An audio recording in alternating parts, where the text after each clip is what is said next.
do eu, porque todos buscam o que é seu, e não o que é do Cristo Jesus. Carta de Paulo para Filipenses, capítulo 2, versículo 21. O Espírito Emmanuel isola este versículo citado há pouco para nos trazer reflexões a respeito da nossa personalidade.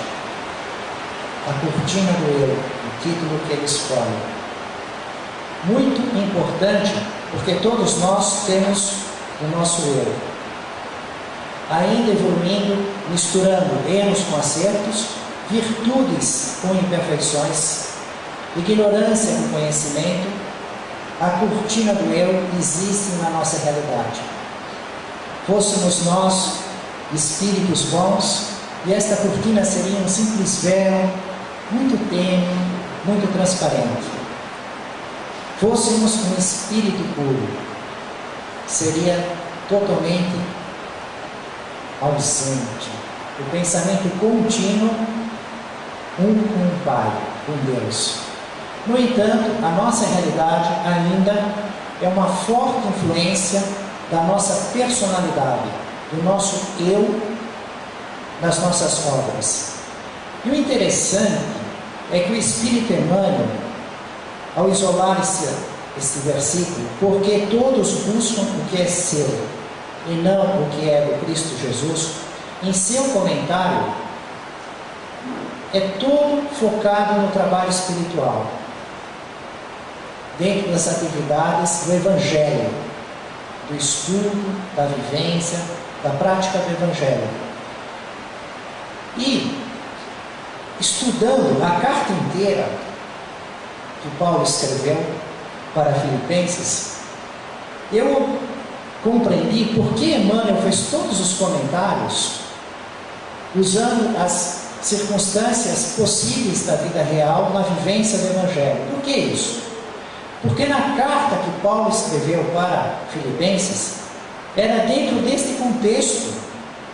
Ele recomendava a Timóteo, seu companheiro de confiança, a alma irmã, na sua jornada de divulgação por todos aqueles terrenos, todos aqueles desafios de Israel, na Palestina, na Turquia, na Grécia, nos caminhos para Roma. Ele recomenda Timóteo para os filipenses, dizendo que espera enviar Timóteo em breve. Então ele está mandando a carta, já está anunciando nessa carta que em breve, o breve do tempo deles, bem diferente do breve da nossa época, enviaria Timóteo. E aí ele faz uma análise do comportamento de Timóteo no trabalho do Evangelho. E diz que Timóteo possui uma fé inabalável, uma fidelidade ao serviço de Jesus Cristo, o ideal de união com Deus, impressionante e inabalável. Considera tal como um filho que se dedica ao Pai, Timóteo se dedica ao serviço do Evangelho. E avaliza da forte união que Paulo tem com Timóteo. Então, essa carta, ela é toda com o objetivo de apresentar Timóteo e sua competência no serviço do Evangelho.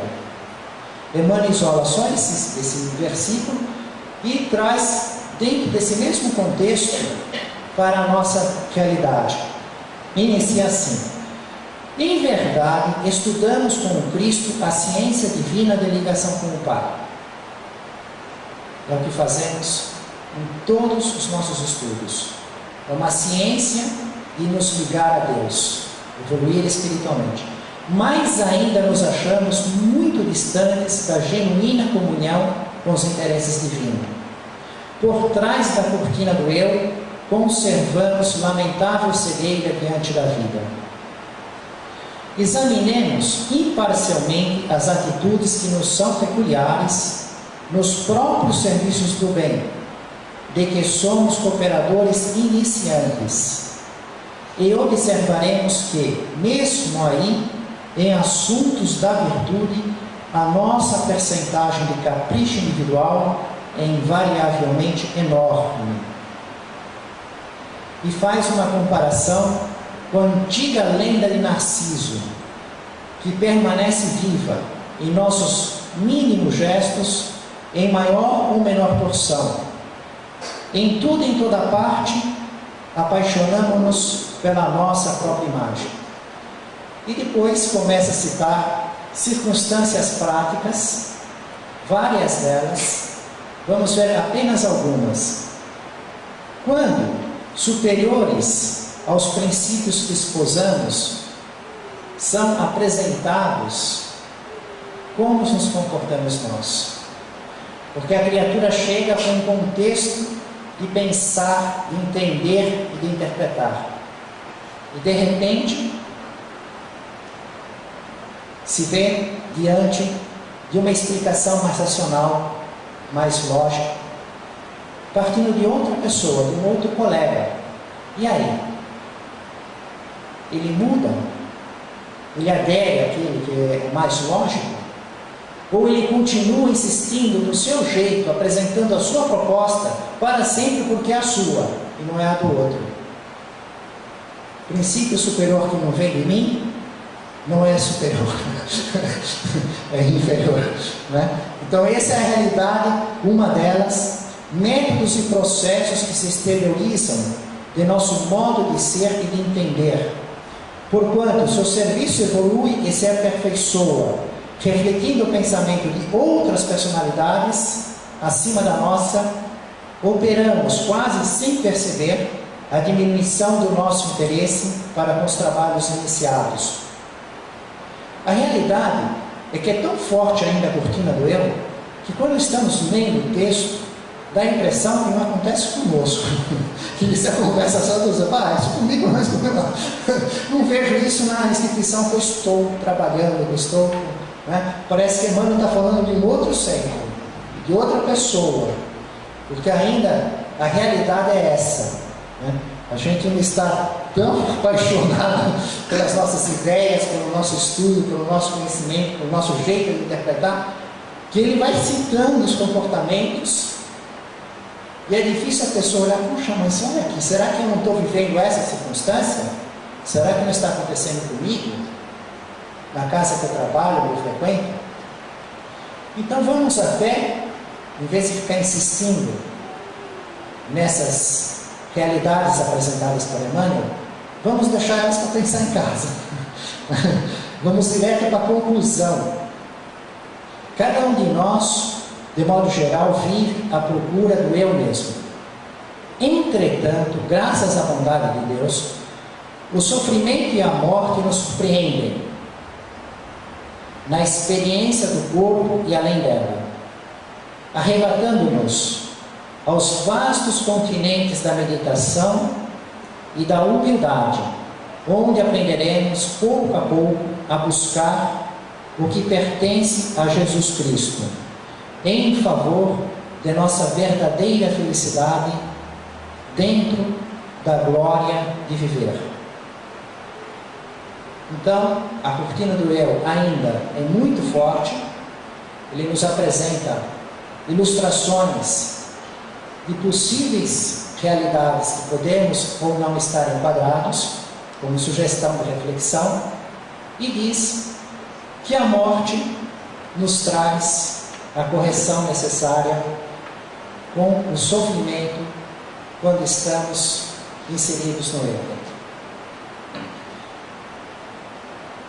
A maior dedicação de um espírito na Terra é, sem dúvida nenhuma, a de Jesus, o único espírito dentro do nosso planeta que chegou à perfeição, e já estando nesse nível de evolução como espírito puro, foi convidado por Deus para formar o planeta e governar o planeta até o fim de seus dias.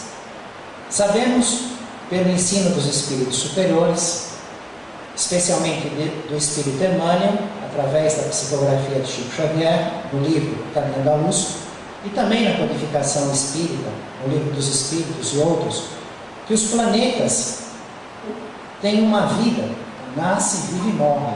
A matéria que se compõe e matéria que se decompõe. Há uma sucessão eterna dos mundos, das estrelas, dos planetas.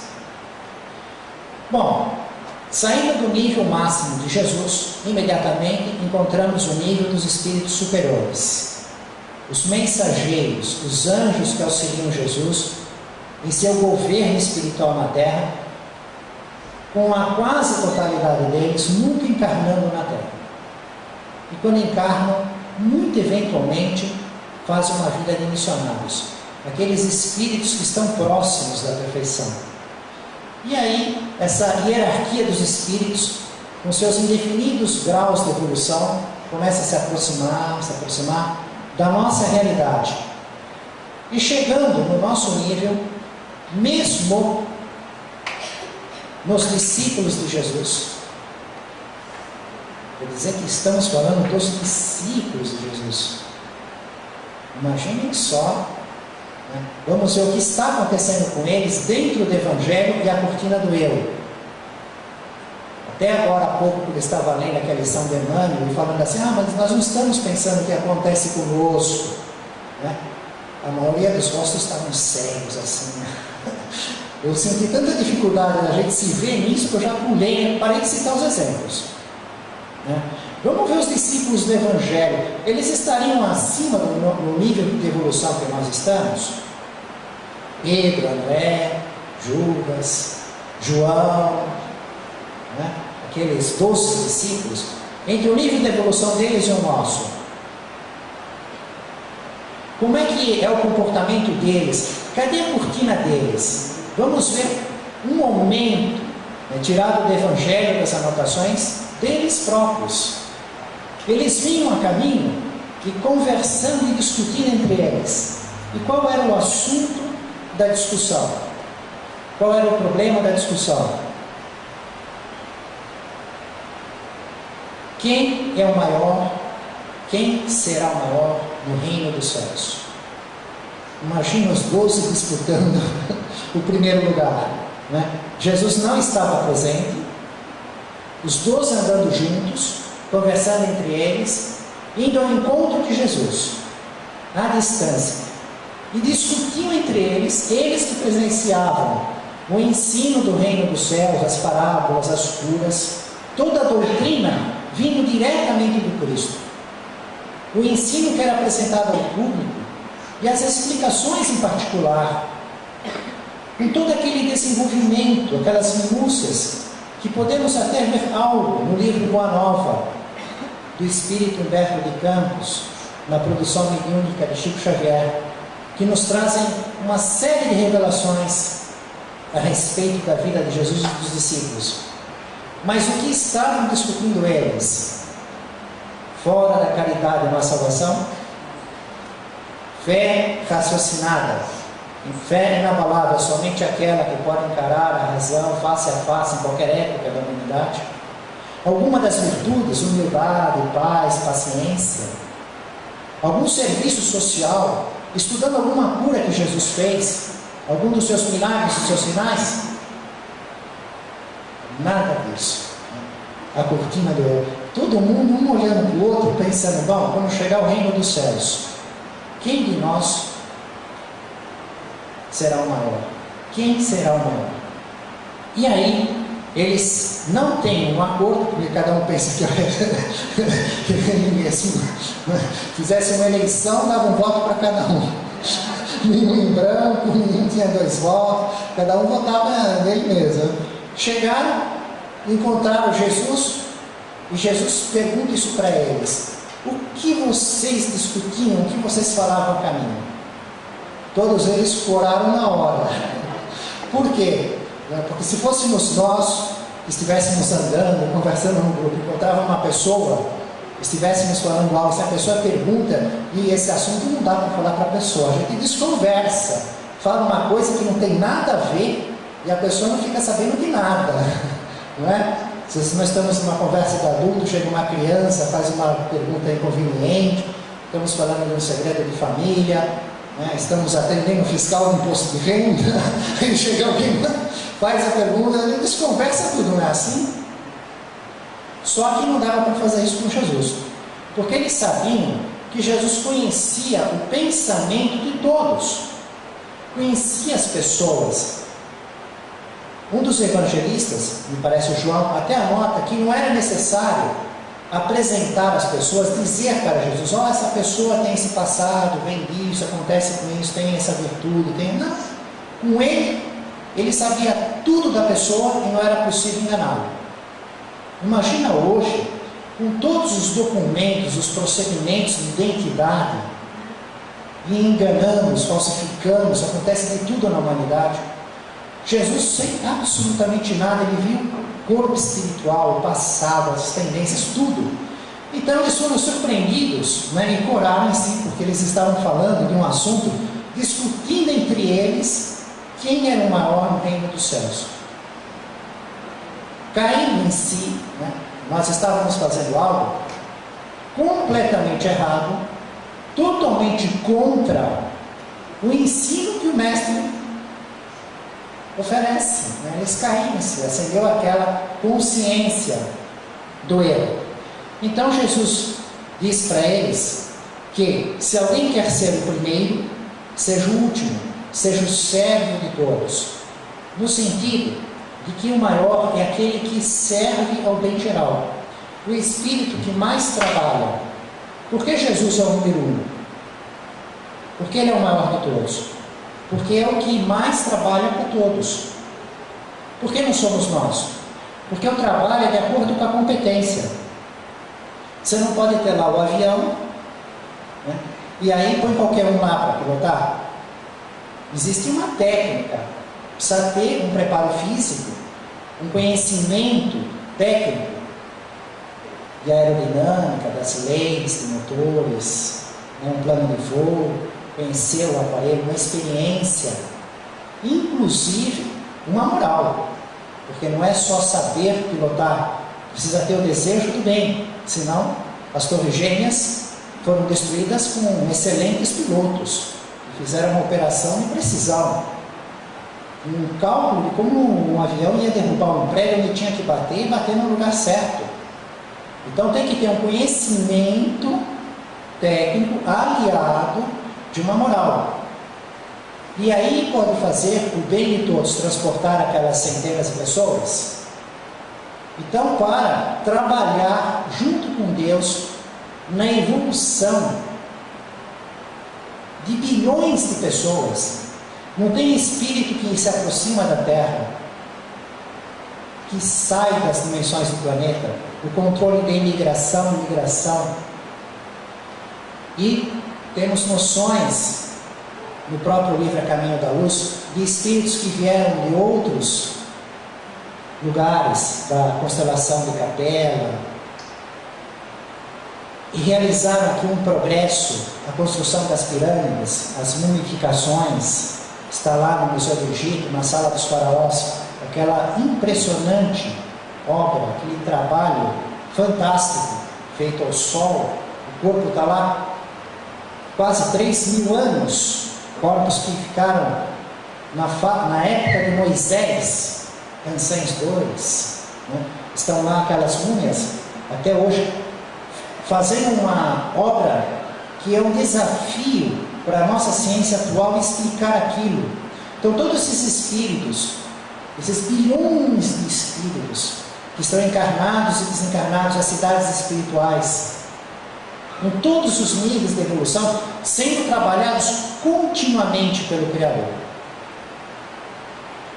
respeitando a vontade livre das criaturas, mas na consequência do uso da vontade livre, através da dor ou da felicidade, provocando sempre circunstâncias, educando todos os espíritos ao mesmo tempo, conhecendo os pensamentos, os sentimentos. É um quebra-cabeça em N dimensões, e um espírito junto com Deus fazendo isso, cuidando-se da terra. É um trabalho a serviço de todos, a serviço da nossa evolução espiritual. Dos que se suicidam, dos que fazem tráfico, dos que praticam atos terroristas, são irmãos nossos nas mesmas condições. Nós que estamos estudando o Evangelho. Estão nas mesmas leis, sendo educados. Só que uns escolhem caminhos mais fáceis, mais rápidos e maiores alegrias. E outros escolhem caminhos mais difíceis, mais penosos. Mas todos nós estamos garantidos que seremos felizes. Nenhum de nós vai sofrer para sempre. Deus não permite o erro sem correção. Seja o vício que for, nós vamos um dia a dominá-lo e a tirá-lo da nossa personalidade. Seja o débito que for, nós vamos um dia ganhar, gerar créditos e zerar esse débito. Jesus nos traz, no seu Evangelho, duas colocações a respeito desta ideia. Isso que eu acabo de falar, isso não é um tesouro maravilhoso, não é a maior fortuna que tem. Nós olhamos para dentro, né, e fazemos o inventário das nossas imperfeições, da nossa ignorância. Não tem problema, um dia vai ter solução. Parece que eu não vou conseguir, mas eu tenho certeza, Jesus garante que vou. Não é nessa vida, não é na próxima, não é nesse planeta, não é numa outra oportunidade, mas vamos ver, é garantida a nossa felicidade futura. E esse conhecimento, essa informação, essa logística, isso é um tesouro, isso é uma relíquia. Imagina o conhecimento que nos traz a codificação espírita.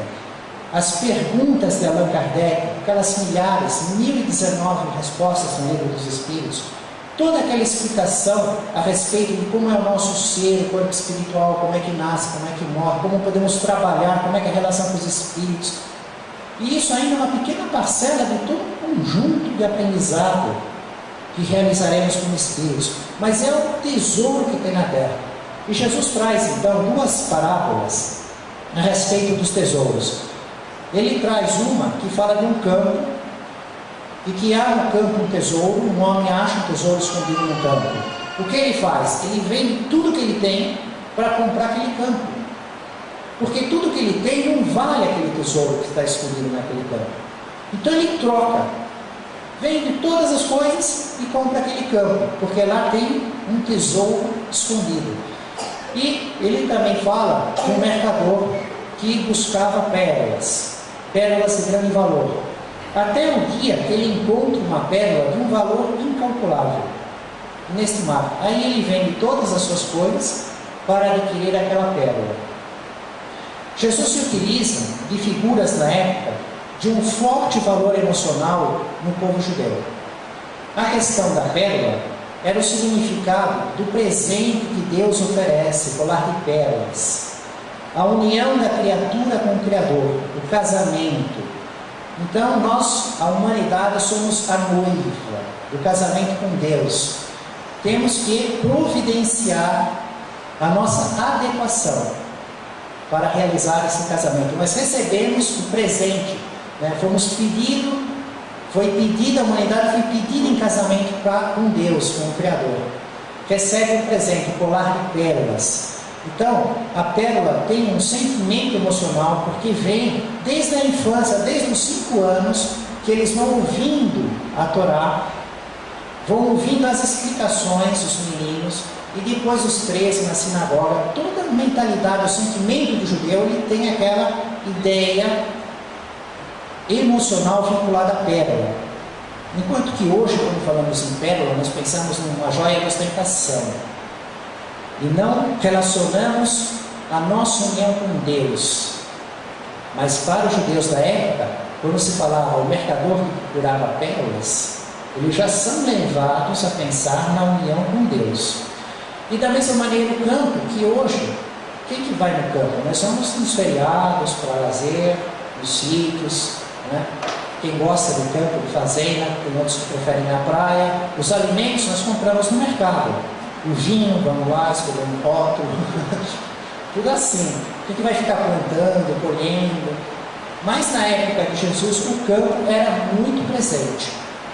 Então, o valor do campo, o trabalho, o que significava o campo para o gado, para a produção, para a uva, tinha uma presença no dia deles muito forte, como hoje para nós é o transporte, é a bicicleta, é o avião, é o ônibus, é o carro, é o computador, é a eletricidade, né?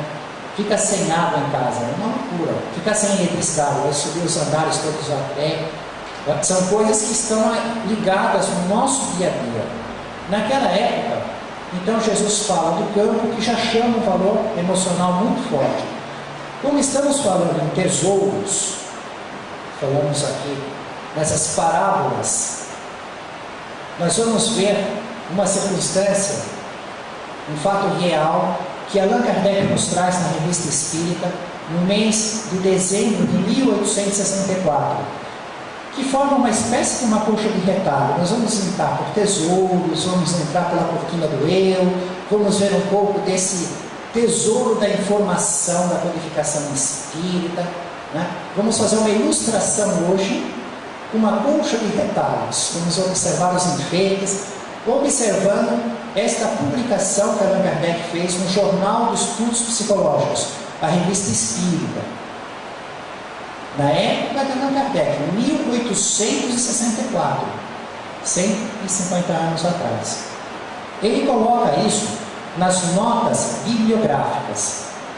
Ele está publicando, anunciando um livro, uma brochura, que está à venda pelo preço de 2 francos.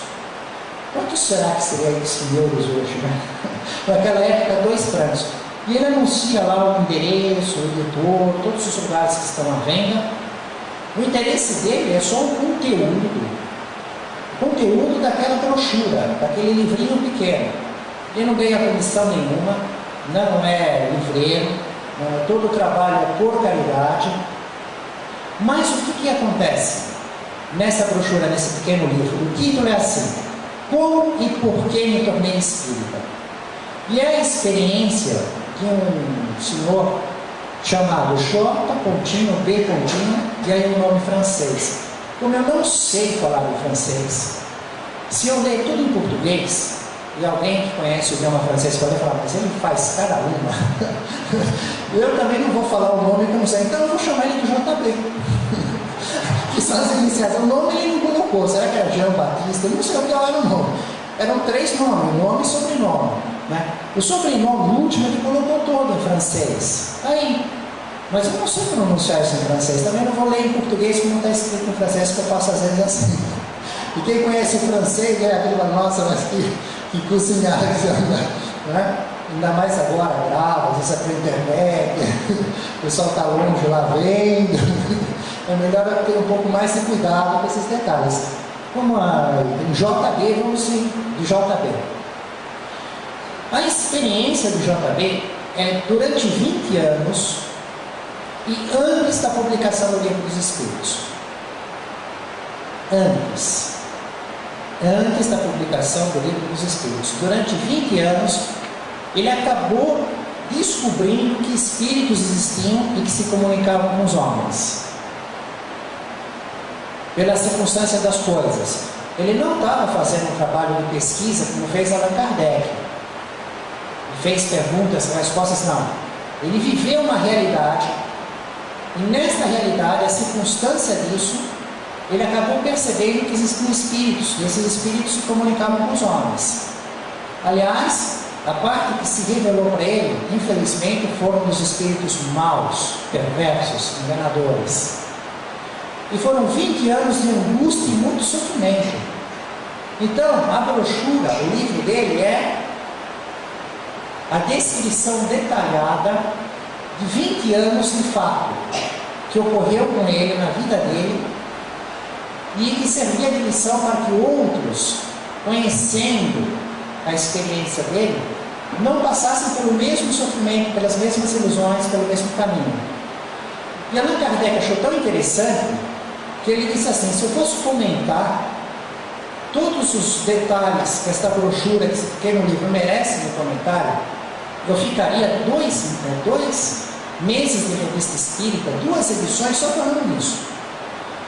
Do mesmo modo, se eu fosse comentar tudo o que Allan Kardec anotou só nessas poucas páginas não ia dar tempo, a gente ia ficar aqui até meia-noite, de tanta coisa interessante. Então nós vamos fazer uma seleção de alguns pontos. Mas o que ocorreu com ele? João B. era conhecido de Allan Kardec. Allan Kardec conhecia essa pessoa, tinha uma amizade, sabia da personalidade, uma pessoa boa, um homem bom, e um homem que conhecia o magnetismo, o hipnotismo, a condição de colocar alguém no sonambulismo. Ele era profundo conhecedor e excelente na prática do magnetismo. Então ele via que tinham certas pessoas que, devido a certos gestos, certos tons, certas palavras, certos movimentos, a pessoa entrava num sono profundo, e aí existia um algo. Eu não conhecia o Espiritismo ainda, não estava no livro dos Espíritos. Isso era da parte experimental, prática.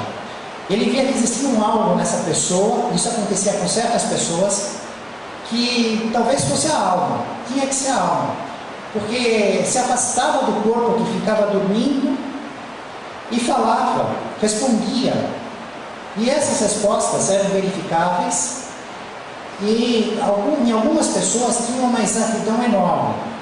É como se pegássemos aqui nessa sala do lado, puséssemos um sofá muito confortável e aí magnetizasse uma pessoa, uma sonâmbula, ela ia dormindo, dormia profundamente, e aí a alma dela saía, passava por aqui, vinha para cá, e alguém que tivesse ali 50 livros, pegasse um dos livros, vinha e punha nessa mesa e perguntava para ela, dormindo para ela lá, em estado de sono.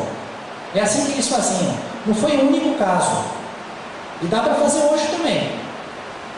Isso é uma lei da natureza. Houveram antes, tem coisa semelhante na vida, em todos os lugares. É fato real. Não acontece com certas pessoas, tem essa propriedade. Nós sabemos pela codificação espírita que é a emancipação da alma. É o corpo espiritual, o perispírito que está se afastando. Está ligado pelo cordão fluídico, o que ocorre com todos os seres humanos durante o sono do corpo. Só que alguns, como no caso dessa sonâmbula, ela tinha a condição de você perguntando, o espírito sabia a pergunta e dava a resposta. Então ele dizia assim: o que você está vendo na sala? Ele estava na sala ao lado. Ah, fulano pegou tal livro, abriu. Que página caiu? 248. O que está escrito lá? Aí o espírito lia. Ele ia verificar exatamente isso que estava acontecendo. Alguém pegou um livro, abriu uma página. E ele fez experiências assim. Ele fechava a porta, porque a porta está aberta.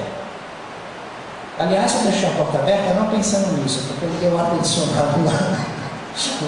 E estou desfrutando um pouquinho do ar-condicionado do lado.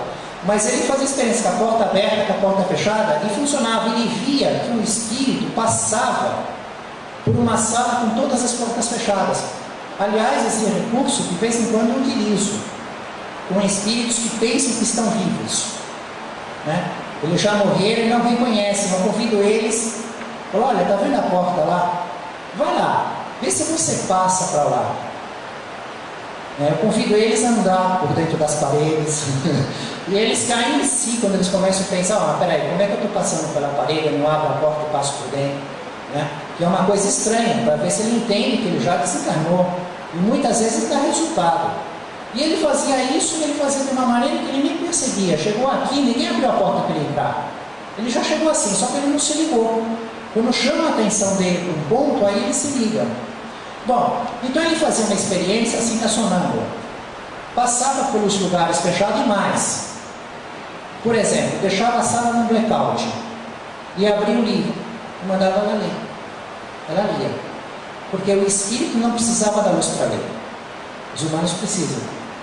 E ele falava: isso é espetacular, o pessoal tem que saber, isso tem que ser ciência, o mundo inteiro tem que saber isso. Como é que pode viver sem saber? Isso é a prova que existe algo na inteligência, que independente da matéria do corpo, que se desloca, que passa pelas paredes, que não precisa da luz, tinha seus limites, mas que tinha essas propriedades. Então ele pensava assim: a humanidade tem que saber isso, mas ninguém dava conta. Quando ele publicava os trabalhos dele, o pessoal falava: isso daí deve ser fraude, ilusão, que nos interessa. ficava assim uma indiferença. Era mais importante saber quem vai ser os 20 e tantos convocados da seleção, com o uniforme, os interesses imediatos, mundanos, ninguém dava bola.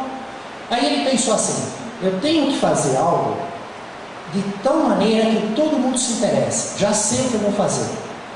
Como ela tem essa possibilidade de ver no escuro, não precisa da luz, e passa pelas matérias sólidas, vamos descobrir um tesouro enterrado.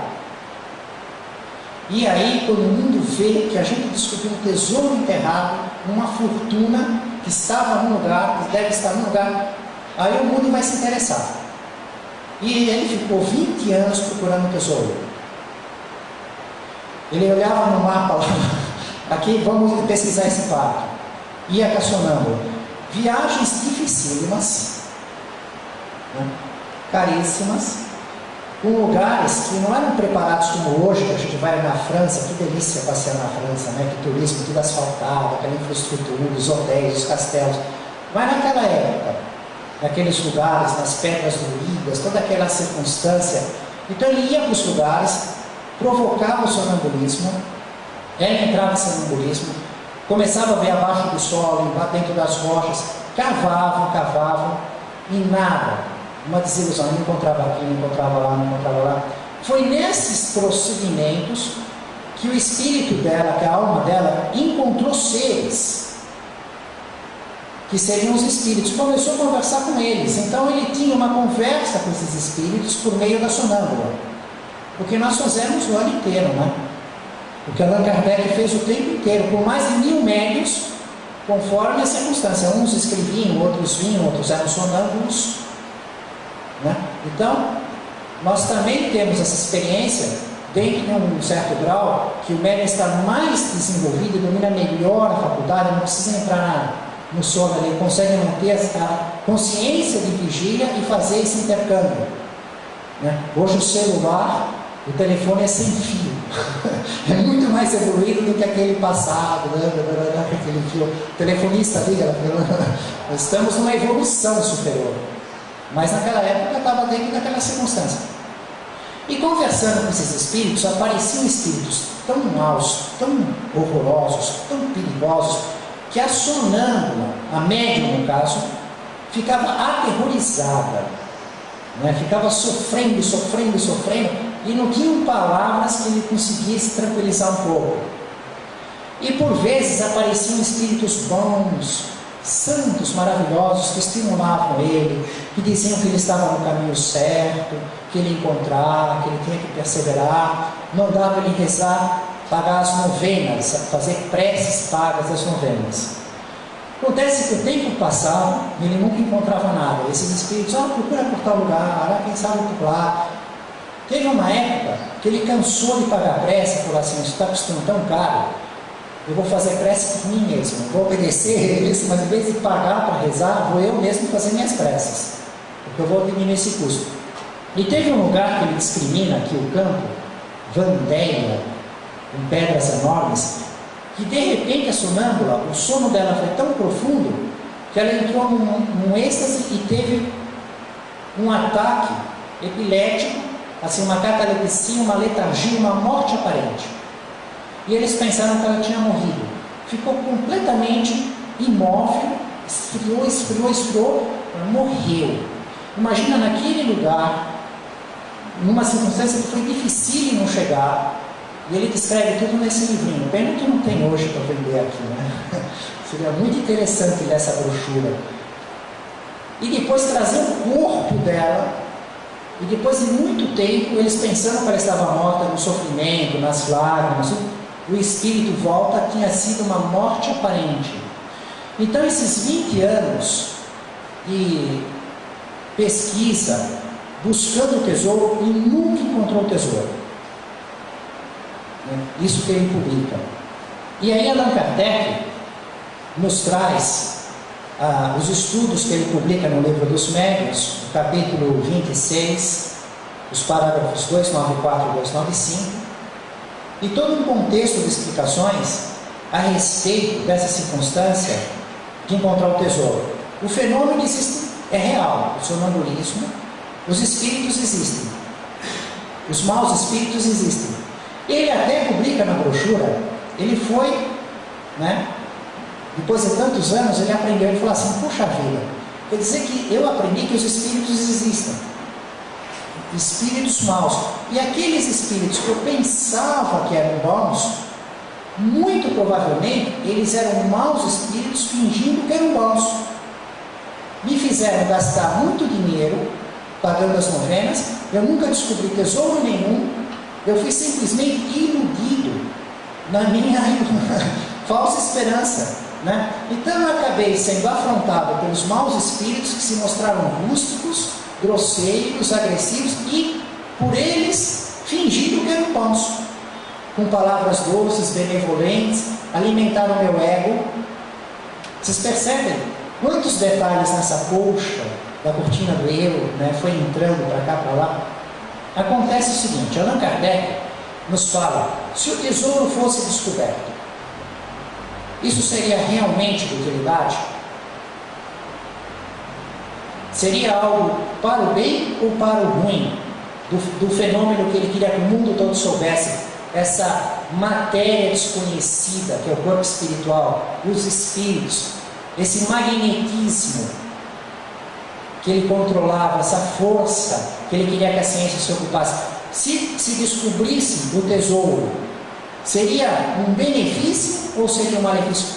Talvez não foi antes muito melhor não ter descoberto. Se descoberto o tesouro, seria algo deplorável, seria muito ruim para essa ciência. E aí Allan Kardec nos faz pensar, nos traz aqui a questão de Jesus. Onde é que Jesus teve um grande número de prosélitos? Foram nas curas. É a mesma matéria, é o mesmo poder, magnetismo. O maior magnetizador de todos os tempos no planeta foi e é que o seu espírito, um processo magnético, é a mesma ciência que ele usava, só que um espírito numa condição de nossa faixa evolutiva e o espírito puro de Jesus. Allan Kardec disse, existiria tesouro para todos? Se descobrisse um tesouro, todo mundo não ia querer testar, não queria arrumar uma sonâmbula e não queria descobrir um tesouro, ia pensar, ai que maravilha, agora eu ir para que trabalhar? Descobrir tesouro com sonâmbulo. Houve uma oportunidade que Jesus buscou um isolamento, porque recebeu a notícia que João Batista havia sido decapitado a pedido de uma dançarina na festa do rei Herodes Antipas.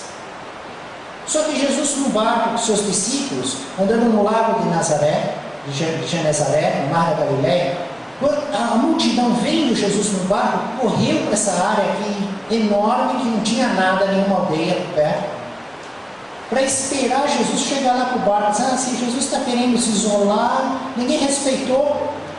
Foram 5.000 homens, mas mulheres e crianças. Quando Jesus chega, vê aquele povo com aquela dor, aquelas doenças, aquela ansiedade de ver, que andaram tanto, porque o lago que tem 19 km por 11 aproximadamente, tem lá uma ilustração legal, andaram tudo aquilo, se afastaram tanto das suas aldeias só para ver Jesus. Tomado de compaixão, ficou explicando para eles o reino dos céus, falando, consolando, realizando curas. Só que o tempo passou, já era quase noite. E como eles iam se alimentar? Aí Jesus propõe para Filipe, como vamos alimentá-los? Filipe fica pensando, mas nem que tivéssemos 200 denários, que já seria uma fortuna, se fosse coletar o dinheiro das pessoas, seria suficiente para comprar alimentos. E onde eles iam comprar? Os outros discípulos disseram, já está chegando a noite, não tem como, dispersa-os. Eles têm que sair andando. E Jesus diz, não, alimenta vocês. Eles, mas como? Não é? Aí Jesus diz, manda ver o que eles têm. André, irmão de Pedro, diz, um menino tem 5 pães de cevada e 2 peixinhos. Ora, 5 pães de cevada e 2 peixinhos. Para 5.000 homens, mais mulheres e crianças. Não dá para nada. Jesus disse: trazei-os aqui. Trouxeram. Aí organizou todo mundo, falou: manda sentar tudo em grupinho de 50 e 100. Eu estive naquele lugar e fiquei pensando nesse dia, imaginando como que 5.000 homens, mais mulheres e crianças, mais de 10.000 pessoas estavam naquela área que hoje está lá, uma igreja construída a uma certa distância, venerando essa passagem dos mosaicos, né? A relva ainda está do mesmo jeito, o lago está no mesmo lugar, e o ambiente nos leva a voltar nesse tempo, a mergulhar nessa época, buscar na imaginação. E as circunstâncias são favoráveis, parece que essa busca naquele lugar nos traz imagens, nos lembramos de filmes, observamos telas, fotografias que estão lá nas igrejas por perto, tudo facilita. Os cantos dos grupos musicais que ficam cantando os louvores. Jesus ora a Deus, ergue os olhos aos céus e vai destacando, dividindo. Todos os 5.000 homens, mais as mulheres e crianças, comem à fartura e ainda sobram 12 cestos. Nos evangelhos estão descritas 2 multiplicações de pães e peixes. Uma que é anotada pelos 4 evangelistas, Mateus, Marcos, Lucas e João, e que Chico Xavier, na sua produção mediúnica, disse que foi um fato. E outra multiplicação de pães e peixes que está anotada só por Mateus e Marcos, ou seja, Mateus e Marcos anotam 2 vezes a multiplicação de pães e peixes, de modo diferente. Mudam alguns detalhes, mas a segunda é uma parábola, que Allan Kardec estuda no livro da Gênesis. Uma parábola, que Jesus compõe uma parábola sobre um fato que houve. Mas no fato, como nos avaliza a produção mediúnica de Chico Xavier, na anotação dos 4, daquele modo, ainda sobraram 12 cestos. O que a multidão queria fazer? Proclamar Jesus rei. Esse é o Messias, esse é o Cristo, esse é o nosso rei, porque ninguém mais vai ter que pescar. Todo mundo comeu, ainda sobrou 12 cestos. Ninguém vai mais ter que plantar, colher, moer, fazer o pão.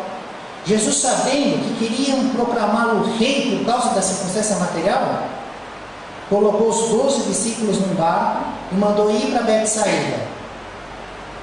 Dispersou a multidão e subiu no monte, ficou sozinho para orar. Como Jesus multiplicou esses pães e esses peixes? Nós não sabemos. Mas se pudesse voltar naquela época, eu também não ia saber explicar para eles como eu fui do Brasil para lá. Porque eles não iam acreditar no avião, nem no Facebook, estaria no meu bolso, nem no telefone celular. Eles iam achar tudo loucura, impossível, magia, centenas de pessoas andando para o ar. E a distância daquela época nossa, no progresso material, no nosso domínio material, é muito menor do que a da nossa, o Cristo, em relação ao poder da matéria. O domínio de um espírito puro no fluido cósmico universal.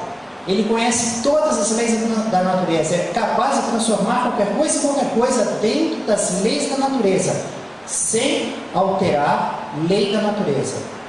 Não existe nenhuma lei que jamais é suspensa pelos fatos serem cumpridos. E é este o conceito de milagre no Espiritismo, é simplesmente admirável, fabuloso, porque é feito por quem sabe. Nós ainda não podemos compreender como se faz, mas sabemos fazer coisas hoje que não sabemos fazer ontem. Sabemos fazer coisas hoje que o povo na época de Jesus não sabia fazer.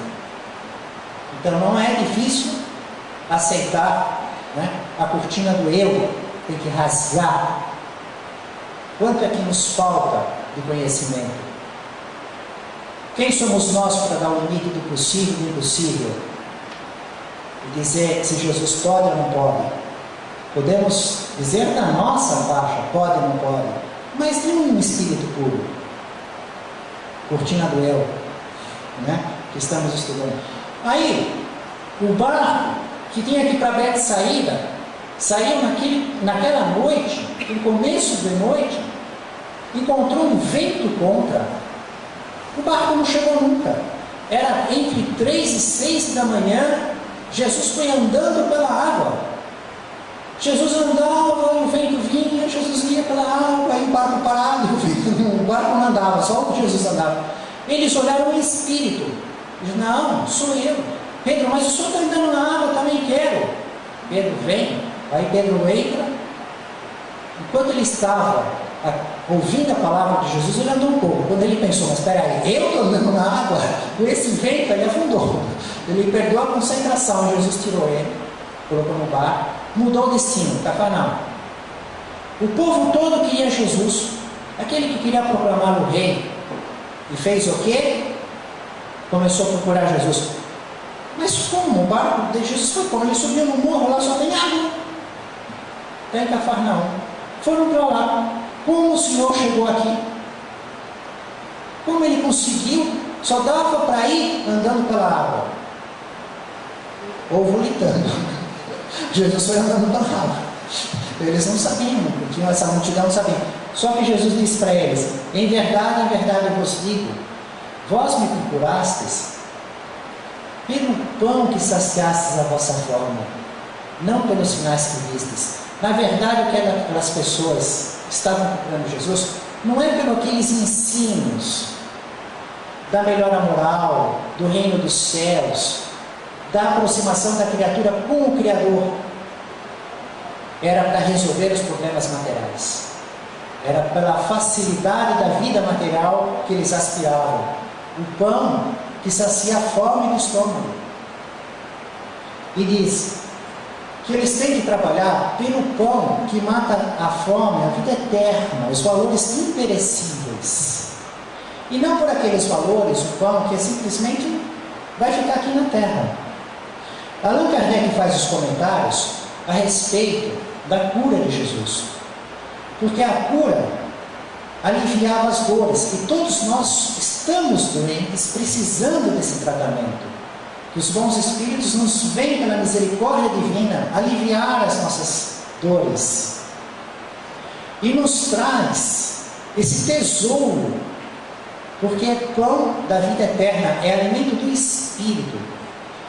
E termina falando de uma parábola de um pai que tinha 3 filhos, e diz assim para os seus filhos: no campo que eu vou deixar de herança para vocês, já estava dividido em 3 partes, há um grande tesouro.